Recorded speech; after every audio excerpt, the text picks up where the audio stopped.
Doctor बनने का कभी सोचा नहीं था। थोड़ी इनडिसाइसिव सी कंडीशन थी उस टाइम पे कि जेई की तरफ जाना चाहिए या नीट की तरफ जाना चाहिए। पेरेंट्स ने यूट्यूब पे देखा और रिज़ल्ट्स जो थे एलन के बेस्ट थे। मम्मी खुद एलन से पढ़ी हुई है। मैंने मेरे कमरे की दीवार पे 720 लिख के चिपका रखा था। हेलो, मेरा नाम प्राचिता है, मैं झुंझुनू राजस्थान से हूँ। मैंने डॉक्टर बनने का कभी सोचा नहीं था, पर मेरे पापा प्रिंसिपल हैं, मेरी मम्मी इंजीनियर हैं जो खुद एलन से पढ़ी हैं।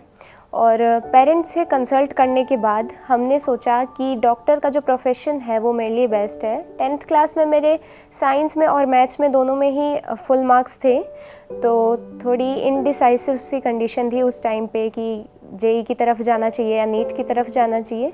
पर पेरेंट्स इस बात से कन्विंस थे कि मेरे लिए मेडिकल फील्ड जो है वो बेस्ट है। डॉक्टर का जो प्रोफेशन है वो एक स्टेबल लाइफ के लिए सबसे अच्छा रहेगा। और उस टाइम पे फिर पेरेंट्स ने यूट्यूब पे देखा और रिज़ल्ट्स जो थे एलन के बेस्ट थे।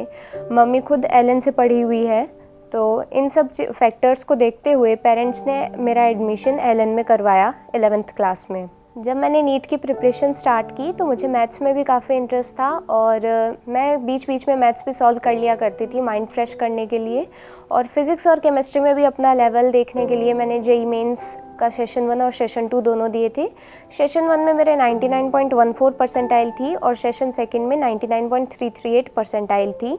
और अब मेरा नीट में भी 720 ऑन 720 स्कोर आ रहा है। मैंने मेरी प्रिपरेशन के अंदर बायोलॉजी में मेनली एनसीईआरटी पे फोकस रखा। लास्ट टाइम तक मैंने बायो की एनसीईआरटी पे स्टिक रही एग्ज़ाम के लिए, क्योंकि एग्ज़ाम में मोस्टली क्वेश्चंस एनसीईआरटी से ही आते हैं। कुछ क्वेश्चन जो आउट ऑफ एनसीईआरटी आते हैं उनके लिए एक्स्ट्रा पॉइंट्स जो थे वो एनसीईआरटी के अंदर साइड में स्पेस दिया होता है, वहाँ लिख लिए थे और रिविज़न के टाइम पर उनको भी देख लेती थी। केमिस्ट्री के अंदर इनऑर्गेनिक और ऑर्गेनिक के अंदर भी एनसीईआरटी बहुत इंपॉर्टेंट है। इनऑर्गेनिक के अंदर भी कुछ ऑल्टरनेट नेम्स दिए हुए रहते हैं या फिर कुछ एक्स्ट्रा पॉइंट्स दिए हुए रहते हैं, लाइंस दी हुई रहती हैं, वो भी एनसीईआरटी से पढ़ लेना बहुत इंपॉर्टेंट है। ऑर्गेनिक के अंदर भी कुछ टेबल्स दी हुई रहती हैं वैल्यू बेस्ड। अब उनमें सारी वैल्यूज़ तो याद नहीं कर सकते, पर उनका ऑर्डर ज़रूर याद कर सकते हैं और उससे क्वेश्चन बन सकता है एग्ज़ाम के अंदर। फिज़िक्स और फिज़िकल केमिस्ट्री के अंदर न्यूमेरिकल क्वेश्चंस ज़्यादा आते हैं, तो उनके अंदर कॉन्सेप्ट्स क्लियर होने चाहिए और साथ ही क्वेश्चन प्रैक्टिस भी करनी चाहिए। सब टॉपर्स 15 से 18 घंटे तो नहीं पढ़ते और 15 से 18 घंटे पढ़ना टॉप करने के लिए ज़रूरी भी नहीं है। पढ़ाई के अंदर मैं तो हमेशा क्वालिटी को क्वांटिटी से ज़्यादा प्रेफरेंस देती थी। कितने देर पढ़ रहे हैं वो इम्पॉर्टेंट नहीं है, पर क्या हमारे सारे टॉपिक्स कवर हो रहे हैं वो इम्पॉर्टेंट है। हमें या तो शॉर्ट टर्म गोल्स या फिर लॉन्ग टर्म गोल्स बना के रखने चाहिए कि आज हमें ये चैप्टर पूरा करना है या फिर इस हफ्ते हमें इस सब्जेक्ट का ये टॉपिक और ये टॉपिक ये इतना तो कवर करना ही है। वो गोल्स जो हम बना रहे हैं वो हमारे कंप्लीट हो जाने चाहिए। उसमें कितना टाइम लग रहा है वो इम्पॉर्टेंट नहीं है। ऐसा नहीं है कि हमें 15 से 18 घंटे किताब के सामने बैठना ही होगा। और उसमें एफिशिएंसी, प्रोडक्टिविटी ये फैक्टर भी आते हैं, क्योंकि अगर आप 15 घंटे भी बैठ रहे हो कोई किताब लेके लेकिन उसके अंदर आउटपुट उतना अच्छा नहीं आ रहा है जो कि 5 घंटे में भी आ सकता है, तो फिर उसका कोई मतलब नहीं है। कम टाइम में पढ़ के भी ज़्यादा अच्छा रिजल्ट लाना चाहिए। उसके लिए फोकस रखना चाहिए और कंसंट्रेशन रखना चाहिए। और साथ ही कुछ मिस्टेक्स होती हैं जो कि हमें अवॉइड करनी चाहिए, जैसे कि अपने टीचर्स को फॉलो ना करना। टीचर्स को हमेशा फॉलो करना चाहिए और साथ ही जो सोर्सेज हमें मिल रहे हैं उन पर स्टिक रहना चाहिए। कभी एक सोर्स कभी दूसरा सोर्स, ऐसे हमें बार बार डिस्ट्रैक्ट नहीं होना चाहिए, डेविएट नहीं होना चाहिए। और मॉक टेस्ट के अंदर जो मिस्टेक्स हो रही हैं उनको हमें अच्छे से एनालाइज करना चाहिए। अगर सिली मिस्टेक्स हो रही है तो उन पे भी फोकस करना चाहिए कि ये मिस्टेक हमें वापस नहीं करनी है, रिपीट नहीं करनी है, क्योंकि सिली मिस्टेक उन्हीं क्वेश्चंस में होती है जो आपको आते हैं। आते आते क्वेश्चन गलत हो जाते हैं, भले वो सिली मिस्टेक हो या फिर ओएमआर फिलिंग की मिस्टेक हो। ये सब मिस्टेक्स भी कंट्रोल में रखनी चाहिए, जो कि प्रैक्टिस से ही होगा। नीट प्रिपरेशन के टाइम पे डिस्ट्रैक्शंस को भी अवॉइड करना चाहिए, भले वो फैमिली के अंदर हो, शादियां हो रही हैं या पार्टीज़ हो रही हैं, किसी की एनिवर्सरी है, किसी का बर्थडे है। इन चीज़ों को भी काफ़ी हद तक अवॉइड करना चाहिए। टेक्नोलॉजी के यूज़ को भी हम पूरी तरीके से तो अवॉइड नहीं कर सकते, पर जहाँ तक हो सके हमें उससे दूर रहना चाहिए। मेरी जब प्रिपरेशन चल रही थी तो उसके लगभग 10-15 दिन पहले मेरे टीचर ने मुझे कहा था कि अब तो फ़ोन को एकदम बंद ही कर दे। उस टाइम पे तो मैंने एकदम 10-15 दिन के लिए कि जब तक नीट नहीं हो जाता मैं फ़ोन के हाथ ही नहीं लगाऊंगी। फिर तो टेस्ट का रिज़ल्ट भी आ रहा है तो भी मैं मम्मी को बोल देती थी, मम्मा आप देख के बता दो कौन सी रैंक आई है और कितने मार्क्स आ रहे हैं, कौन से क्वेश्चन इसमें करेक्शन हुआ है अगर किसी क्वेश्चन में, वो सब कुछ ऐप पे आता था। तो मैं उसके लिए भी फ़ोन यूज़ नहीं करती थी, वो भी मम्मी को बोल देती थी मम्मा आप देख के बता दो।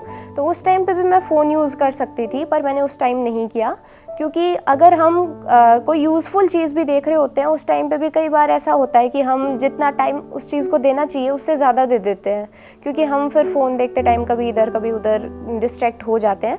तो उसको अवॉइड करना चाहिए। बिल्कुल बंद तो 2 साल के लिए तो नहीं कर सकते, पर 2 साल तक उसको अवॉइड करना चाहिए और लास्ट में हो सकता है तो पूरा बंद भी कर सकते हो।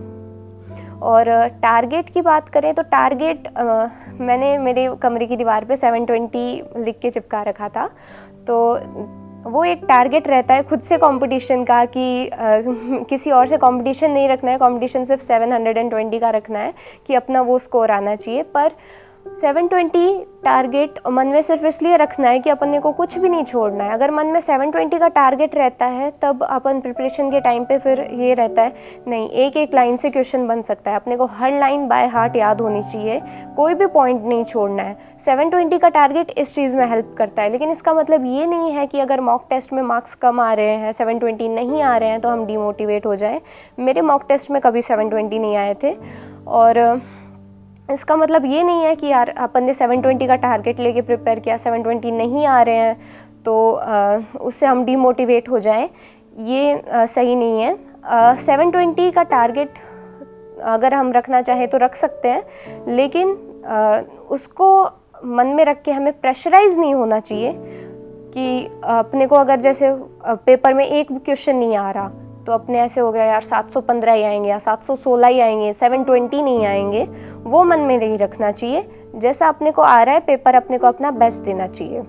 मेरा एक छोटा भाई है जो 7th क्लास में है, तो उसके साथ भी मस्ती चलती रहती थी। कोचिंग से जब घर पे आती थी वो भी स्कूल से आता था तो उस टाइम पे थोड़ी मस्ती होती थी। फिर रात को खाना खाने के बाद मस्ती करते थे सोने से पहले।